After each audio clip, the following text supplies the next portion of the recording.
Hola jóvenes, ¿cómo están? Vamos a tener esta clase de estructura y propiedad de los materiales. Vamos a pasar ahora al capítulo 8 que se llama diagrama de fases. Quiero que vean muy bien esta imagen que tengo aquí. En esta imagen que ustedes pueden observar dice que es una especie de, bueno, se ven ahí los pequeños materiales a nivel nanométrico eh, a nanoescala, pero se puede ver la forma en que se van integrando. Dice, el endurecimiento por la precipitación o maduración es un proceso de tratamiento térmico utilizado para producir una mezcla de fases duras distribuidas uniformemente en una matriz blanda. La fase de precipitado interfiere con el movimiento de las dislocaciones y como resultado de ello endurece a la aleación. La figura que abre el capítulo es una imagen de microscopio electrónico de alta resolución de la fase de un aluminio mezclado con cobre y magnesio en una matriz de aluminio. Ojo, existen diferentes tipos de microscopios. El que nosotros tenemos en la universidad es un microscopio de luz, pero existen microscopio electrónico de barrido, existe también microscopio electrónico, no me acuerdo cómo se le llama al final, pero es otro microscopio también de mucha potencia, los cuales trabajan con imágenes ya a nivel nanométrico. Realmente en la universidad no tenemos microscopios de esa categoría, solamente tenemos un microscopio de luz que tiene cuando mucho 1000x, o sea, 1000 veces el tamaño de un objeto. Bueno, pero ¿por qué mirar ese objeto, esa imagen en este libro? Porque dice que en un material una fase es una región que difiere en su microestructura y composición de otra región. Los diagramas de fase que vamos a ver a partir de hoy son representaciones gráficas de las fases que existen en un sistema de materiales a varias temperaturas, presiones y composiciones. ¿Qué quiere decir esto? Que dependiendo de la presión, la temperatura y la composición del material, vamos a tener distintas fases.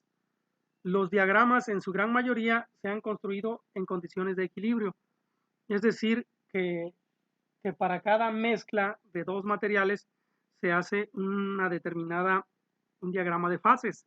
Así, por ejemplo, una mezcla de aluminio, como el que se ve ahí arriba con cobre y magnesio, tiene unas diferentes fases. Pero las fases son aquellas formas, que toma la estructura cristalina. Por ejemplo, yo tengo la fase líquida y la fase sólida, y una mezcla de fase líquida y sólida en un determinado tiempo, ¿no? Entonces el diagrama de fases me va a mostrar a partir de qué temperatura y de qué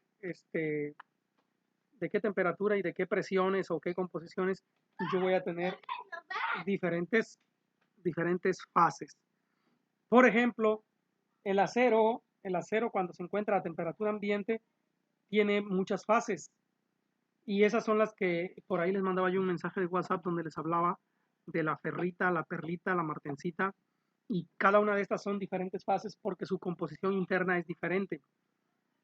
A lo mejor todos son sólidos, pero esos sólidos tienen diferentes composiciones internas. Por lo tanto, al tener una composición interna le llamamos nosotros una fase distinta. ¿Estamos de acuerdo con eso? Bueno, entonces vamos a ver aquí que hay el diagrama de fases de una sustancia pura. Para empezar, ¿a qué se le llama una sustancia pura? Ojo con esto, pongan mucha atención, chicos. En una sustancia pura es, por ejemplo, el agua. ¿Por qué le llaman sustancia pura? Porque siempre va a tener moléculas iguales de hidrógeno, dos hidrógenos y un oxígeno, dos hidrógenos y un oxígeno. H2O, H2O. O sea que, aunque tú la revuelvas, la mezcles, le hagas lo que le hagas, le des vueltas por todo, no sé, por donde tú quieras, ¿no? Le das vueltas con una cuchara, la mueves, la sacudes, el agua siempre sigue siendo la misma composición. Por eso se le llama composición a una sustancia pura, se le llama, perdón. Y esta puede existir en diferentes fases. Las fases del agua, que comúnmente conocemos, son la fase sólida, la fase líquida y el vapor. Pues así como el agua puede existir en esas tres fases, el acero puede existir en diferentes fases. Y el cobre y el bronce, que son, sobre todo el bronce, que son unas mezclas con otros materiales, ¿no? El bronce, por ejemplo, es una mezcla de aluminio con cobre. Así, cada estructura de estas mezclas de materiales van a tener diferentes fases. Bueno, entonces, según sean las condiciones de la temperatura y la presión, el agua va a estar en sólido, líquido o vapor. Eso depende de la temperatura y de la presión. Un ejemplo muy conocido de dos fases de una sustancia pura en equilibrio es un vaso de agua que contiene unos cubos de hielo. En ese momento, cuando el vaso de agua tiene unos cubos de hielo en su interior, vamos a tener dos fases juntas. ¿Por qué?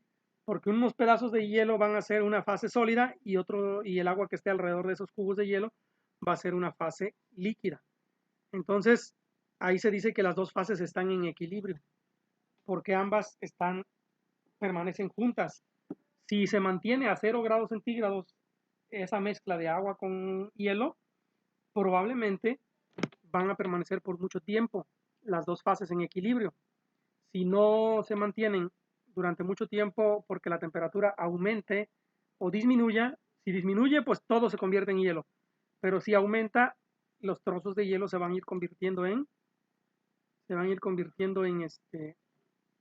agua, ¿no? Se van a derretir, pero mientras se mantenga a la misma presión y a la misma temperatura, lo más seguro es que se mantengan en equilibrio las fases unidas.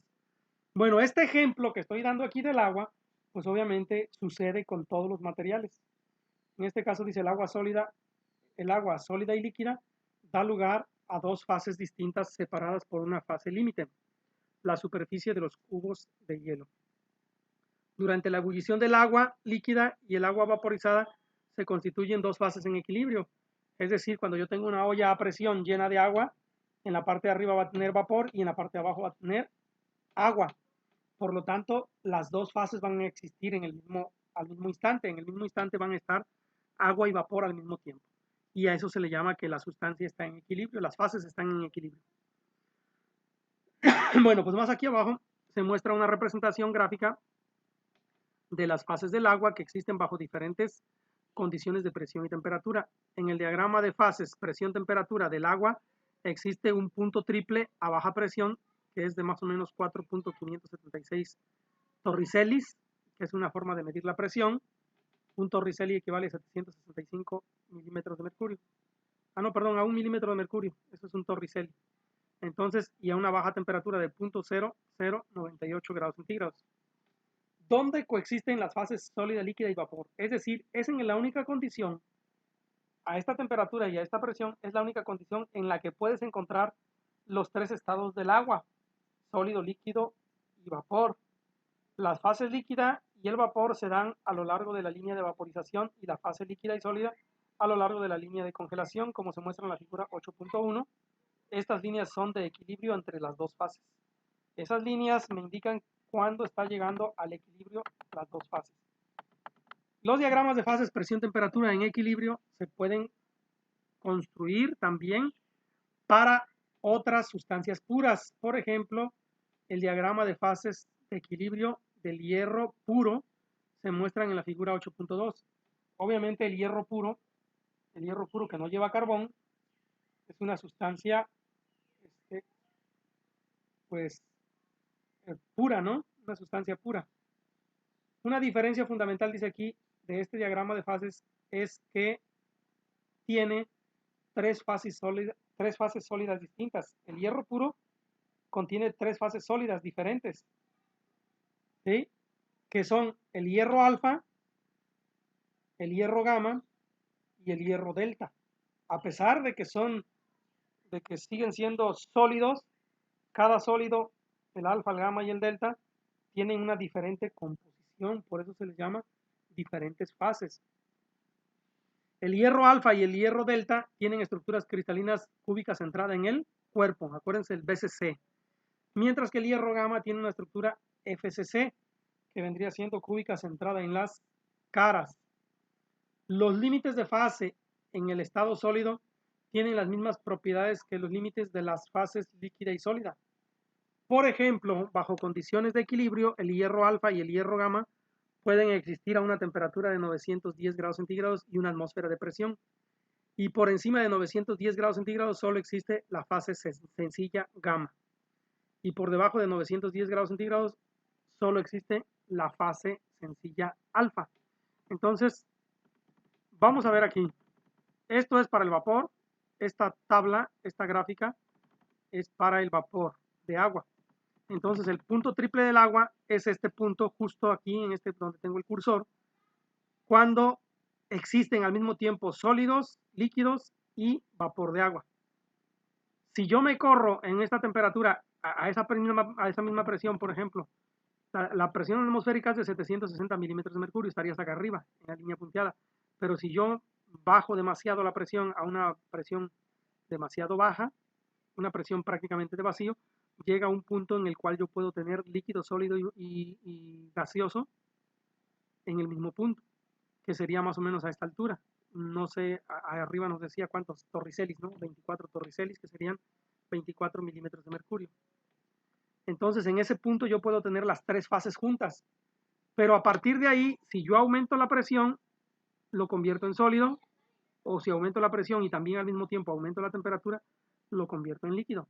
Y si aumento más la temperatura, puedo llegar a convertirlo en vapor a temperaturas muy bajas.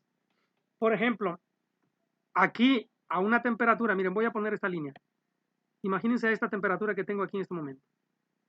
Estaría como por más o menos, si va de 0 a 80, aquí estaría yo como por 80 grados centígrados. El agua puede hervir a 80 grados centígrados, pero ¿qué se requiere? Se requiere que la temperatura sea menor a 760 milímetros de mercurio, como se puede ver en esta línea que acabo yo de dibujar. Justo en esta línea, entonces tengo menor presión y una menor temperatura para que el agua se convierta en vapor. Al mismo tiempo, la temperatura de solidificación es menor a 0 grados centígrados, tendría que estar por acá, abajo de 0 grados centígrados para que se convirtiera en sólido. Pero bueno, esto es porque el agua tiene esas propiedades, tiene la propiedad de poder congelarse a diferentes temperaturas dependiendo de la presión, o evaporarse o convertirse en líquido. Bueno, ¿por qué es tan importante estudiar las fases de los metales? Ya sea las fases de los metales o bien la fase de este líquido. ¿Por qué es tan importante? ¿De dónde surge la importancia?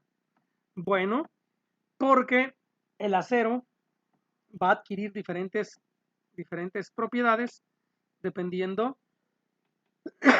de, de la temperatura en la cual se esté manteniendo, ¿no? Por ejemplo, aquí está el diagrama de fases de equilibrio de presión-temperatura para el hierro puro. Para el hierro puro tiene 3 puntos triples, vean. Este de acá y este de acá arriba. En esos 3 puntos triples yo voy a tener vapor, voy a tener líquido y al mismo tiempo voy a tener sólido por la parte de abajo, ¿no? Entonces, esa es la razón por la que tenemos que conocer las propiedades del acero o de algunos otros metales. Pero vean qué presión necesitaríamos para poder tener vapores de acero, o en este caso de hierro. Presiones de 1 por 10 a la menos 12, o sea, son presiones sumamente bajas. A presión atmosférica normal de una atmósfera, como se muestra aquí, pues muy difícilmente puedo yo llegar a vapor de acero, de hierro, ¿no? Vean, miren, con una sola atmósfera nada más a la atmósfera normal, difícilmente voy a llegar al vapor. Necesitaría yo temperaturas superiores, no sé, a 3000 grados centígrados. Bueno, es por eso la importancia de conocer entonces las fases. Pero hay unas reglas para entender cuáles son las fases de los diferentes materiales. Se le llama la regla de las fases de Gibbs, que es la que vamos a ver aquí. A partir de las consideraciones termodinámicas, el señor Gibbs, obtuvo una ecuación que permitía calcular el número de fases que pueden coexistir en equilibrio en cualquier sistema. Esta ecuación está muy sencilla, pero al mismo tiempo es muy complicada. La ecuación se llama la regla de las fases de Gibbs y es así nada más de sencilla. Miren, es P más F es igual a C más 1. ¿Pero qué cosa es P? P es el número de fases que pueden coexistir en el sistema. C, ¿qué cosa es? Es el número de componentes en el sistema. Y F, el grado de libertad. ¿Qué son los grados de libertad? En este caso, dice, usualmente un componente C es un elemento, un compuesto o una solución en el sistema. Y F son los grados de libertad. ¿Qué quiere decir eso? Es decir, el número de variables, ya sea presión, temperatura y composición, que se pueden cambiar independientemente sin variar el número de fases en equilibrio en el sistema elegido. Entonces yo podría decir que si yo tengo temperatura y presión la que voy a estar variando, aquí en F va a tener un valor de 2. ¿Sí? Si yo quiero saber cuántas fases pueden coexistir en equilibrio y pongo ahí también 2, sería 2 más 2 es 4. ¿No? Entonces tendría yo que buscar los elementos que me permitan determinar las diferentes composiciones de la fase. Dice, por ejemplo, considere la aplicación de la regla de Gibbs al diagrama de fases presión-temperatura del agua. Fíjense, vamos a hacer algo sencillo. En el punto triple coexisten 3 fases en equilibrio y como hay un componente en el sistema que es agua, se puede calcular el número de grados de libertad de la siguiente manera. Grados de libertad, que es F. Entonces, ¿cuántos números de fases coexisten en el sistema? 3, que sería líquido, sólido y gaseoso. ¿Cuánto tenemos de número de componentes en el sistema? 1, porque nada más es el agua, no hay otro componente más. Entonces, si nosotros despejamos de la fórmula, sería 2 más 1 son 3, y 3 que están sumando del lado izquierdo, pasa restando del otro lado, por lo tanto F vale 0. Hay 0 grados de libertad para ese sistema. Como ninguna de las variables, presión y temperatura, se pueden cambiar manteniendo el equilibrio, al punto triple se le llama punto invariante. Cuando las fases, cuando los grados de libertad son iguales a 0, se dice que llegamos al punto invariante, ¿no? Y ahí cuando los grados de libertad valen 0, significa que si me muevo hacia arriba o hacia abajo de esa gráfica, voy a tener una fase distinta. ¿Va? Bueno, espero que se esté entendiendo este concepto de los grados de libertad. Los grados de libertad vienen siendo qué tantos puedo yo variar o qué tantos elementos puedo variar en el sistema para que se mantengan los números de fases. Bueno, considere ahora un punto en la curva de congelación sólido-líquido de la figura 8.1. En cualquier punto de esa línea hay 2 fases que coexisten. Así, aplicando la regla de las fases de Gibbs, se tendría 2 que serían 2 fases más un componente más 2 me va a dar un grado de libertad, porque 2 más 1 son 3 menos 2 me da 1. Entonces, dice, este resultado indica que hay un grado de libertad y por lo tanto una variable que ya puede ser temperatura o presión, que pueden cambiarse de forma independiente, manteniendo un sistema con 2 fases que coexisten. En consecuencia, si se especifica una presión determinada, solo hay una temperatura en la que las fases sólidas y líquidas coexisten. Para un tercer caso, considérese un punto dentro de una fase única en el diagrama de fases presión-temperatura del agua. En ese caso, solo habrá una fase presente, que sería la fase de igual a 1. Y sustituyendo en la ecuación de las reglas de las fases, 1 más los grados de libertad es igual a 2 más 1, sería 2 grados de libertad. Entonces, este resultado indica que pueden cambiarse 2 variables independientes, ya sea presión y temperatura, y que el sistema permanecerá como una única fase. O sea, cuando a mí me dé 2 grados de libertad, significa que yo puedo variar presión o temperatura y, las fases van a seguir permaneciendo. Pero en el caso de arriba, cuando F vale 1, entonces yo nada más puedo variar una sola variable. Ya no puedo variar los dos componentes. variables. Bueno, todo esto tiene una gran importancia en el acero, chavos. En el acero tiene mucha importancia la regla de Gibbs. Dice aquí que este resultado indica que pueden cambiarse dos variables. Bueno, eso es lo de por la parte de arriba. Luego dice, los diagramas de fase binarios utilizados en la ciencia de los materiales son, en su mayoría, diagramas temperatura-composición. Es decir, en el diagrama que vamos a ver del hierro-carbono, vamos a hablar de la temperatura y cómo está su composición, en los que la presión se mantiene constante por lo general a una atmósfera. ¿Por qué? Porque la mayoría de las fundiciones que se hacen en la industria se hacen a presión atmosférica. Difícilmente vamos a tener una presión hecha al vacío, una fundición, perdón, hecha al vacío, que dentro del mismo horno que se está fundiendo el acero, le tengamos que estar extrayendo el aire para que se convierta en un vacío, ¿no? La mayoría de las veces las fundiciones se hacen a una presión atmosférica, abiertos a la atmósfera. Entonces, si están abiertos a la atmósfera, nosotros vamos a tener una presión constante. Y por esa razón es que los diagramas de fase son binarios nada más, es decir, que nada más se mide la temperatura y la composición del material. En el caso del diagrama de hierro-carbono, para los aceros, tenemos la temperatura y la cantidad de hierro y de carbono que va a haber en la composición, digámoslo así, ¿no? Entonces, la ecuación dada, dice, se tiene la regla de fases condensada dada por la siguiente. P más F es igual a C más 1. Esa es la regla de Gibbs condensada, así le llaman, ¿no? ¿Por qué le llaman más 1 en lugar de más 2, como era el caso anterior? Bueno, porque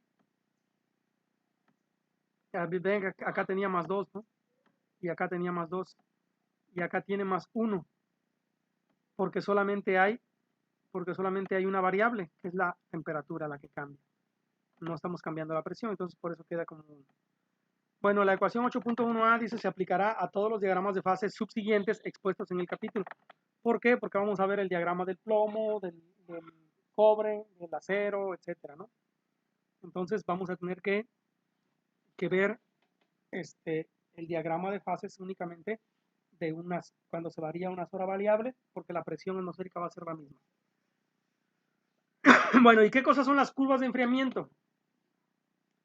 Las curvas de enfriamiento pueden emplearse para determinar la temperatura de transición de las fases, tanto para metales puros como para aleaciones.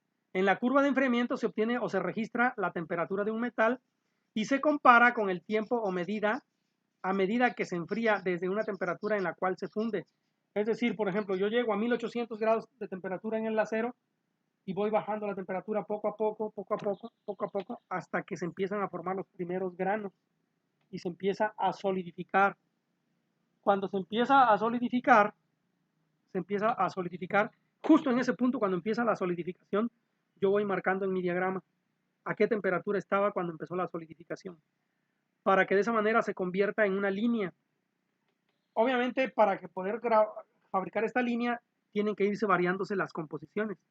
Pero esto poco a poco se fue determinando con el paso de los años, porque fueron mezclando carbono con hierro en diferentes composiciones y lo fueron fundiendo. Y a conforme iban bajando la temperatura, cada composición tenía una temperatura distinta, hasta que se formó la gráfica, ¿no? Haz de cuenta que esta línea que tengo acá en la calculadora, esta línea, me indica que cuando yo tengo más contenido de carbón, la temperatura en la que se comienzan a dar los primeros granos de fundición está aquí arriba, ¿no? La temperatura de acá arriba. Pero conforme yo voy disminuyendo la cantidad de carbón, también va disminuyendo la temperatura a la cual se van a empezar a fundir.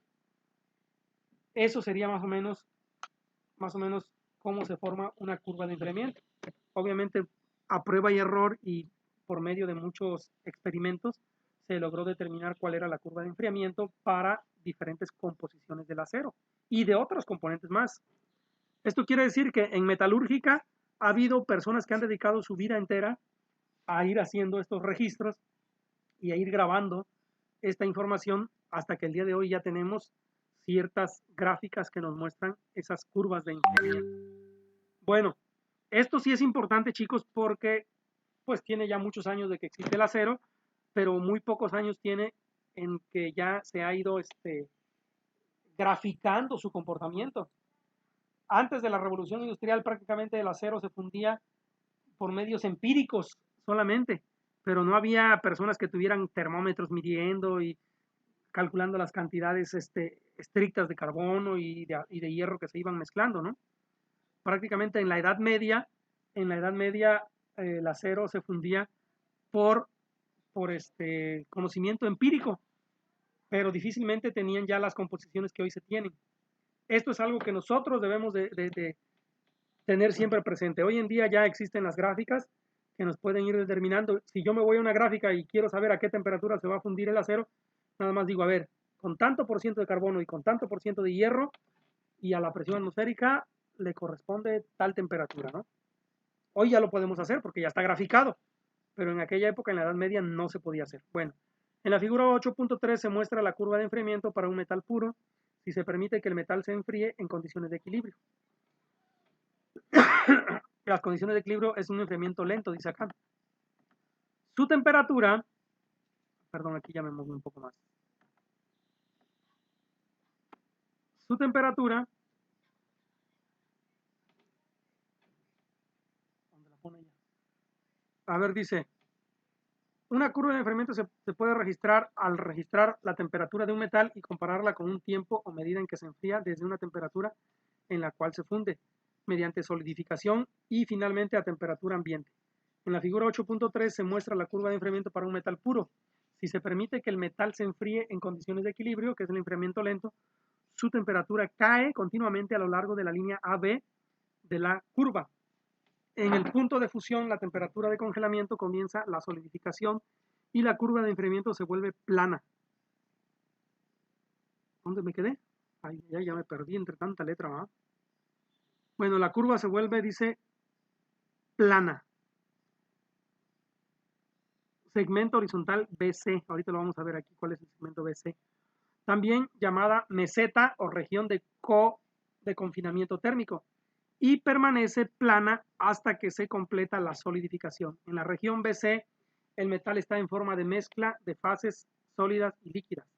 A medida que se acerca al punto C, la fracción de peso del sólido de la mezcla aumenta hasta que termina la solidificación.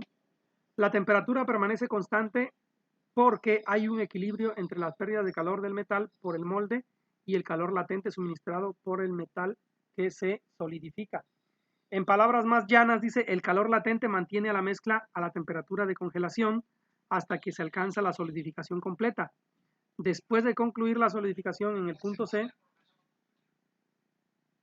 a ver, permítame un tantito. Bueno, adelante, licenciado. Dígame. Sí,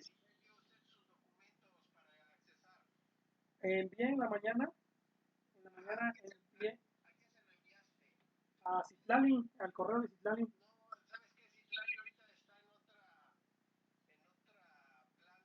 Ah, ok.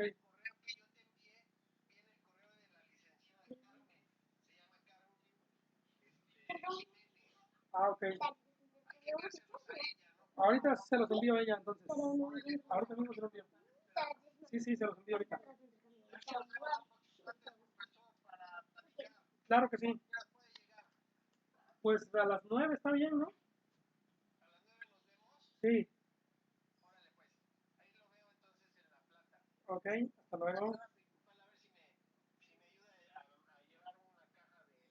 Ah, perfecto, sí, ahí estamos entonces. Sí, nos vemos.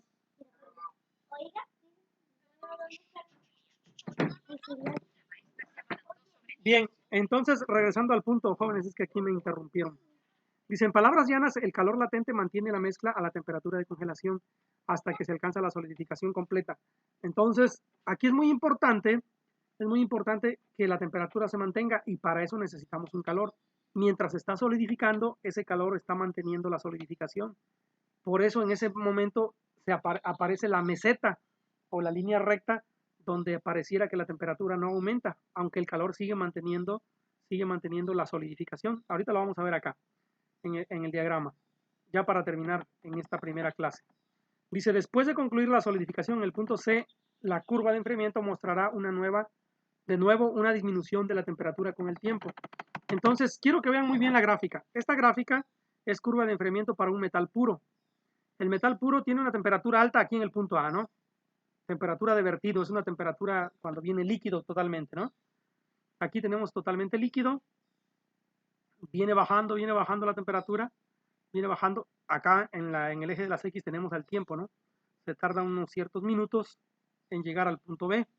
Pero justo cuando llega al punto B, que es la temperatura de solidificación, en este momento la temperatura hace una meseta. Dense cuenta aquí como hay una línea recta desde B hasta C. En el punto B es cuando comienza la solidificación y en el punto C es cuando termina la solidificación. Es decir, aquí empiezan los primeros granos, se empiezan a formar los primeros granos y acá ya todo es puro grano, ¿sí? Pero en ese trayecto la temperatura no se modificó debido a que el calor estaba generando la solidificación.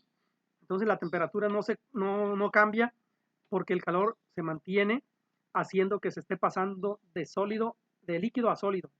Por lo tanto, durante este tiempo yo voy a tener una mezcla de líquido y sólido a la vez, ahí mismo, líquido y sólido. Pero obviamente, conforme sigue pasando el tiempo, cada vez voy teniendo menos líquido y más sólido, hasta que ya aquí cerquita del punto C, ya lo que voy a tener van a ser puros sólidos. O sea, sí queda claro esto, miren. Vayan imaginándose cómo desde el punto A hasta el punto B yo tengo puro líquido, pero justo a partir del punto B empiezan a aparecer los primeros granos de sólido y casi el 90% es líquido y solamente un 10% es sólido, ¿no? Pero ya cuando estoy aquí por la mitad, tengo 50 y 50, 50% es líquido y 50% es sólido. Continúo, aquí ya tendría yo 75% de sólido y ya nada más un 15% de líquido, acá ya tendría yo 90% de sólido y ya nada más un 10% de líquido y justo cuando llego al punto C, ya todo será sólido. Y a partir de ahí, el enfriamiento continúa, sigue bajando la temperatura, sigue bajando, pero ya todo va a ser sólido. Por lo tanto, en esta región, desde el punto B hasta el punto C, yo voy a tener una mezcla de dos fases. Voy a tener tanto sólido como líquido. Y entonces este es un diagrama que me permite determinar la forma en que se enfrían la mayoría de los metales puros. Los metales puros, por lo regular, tienen esta gráfica de enfriamiento. Comienzan como líquidos, llegan al punto donde comienza la solidificación y tardan un buen tiempo mientras todo el líquido se está convirtiendo en sólido. Por lo tanto, muy cerca del punto B voy a tener más líquido que sólido, pero muy cerca del punto C ya voy a tener más sólidos que líquidos. Esta forma en que se disminuye la temperatura y se va generando el sólido es muy importante, es muy importante para nosotros porque nos permite generar los mejores resultados, ¿no? Es decir, cuando yo tengo aquí un tiempo de solidificación largo, tengo un cierto reacomodo de los granos. Si tengo un tiempo de solidificación muy corto, los granos quedan de una forma distinta. Bueno, chavos, en la siguiente hora les sigo hablando de estas condiciones.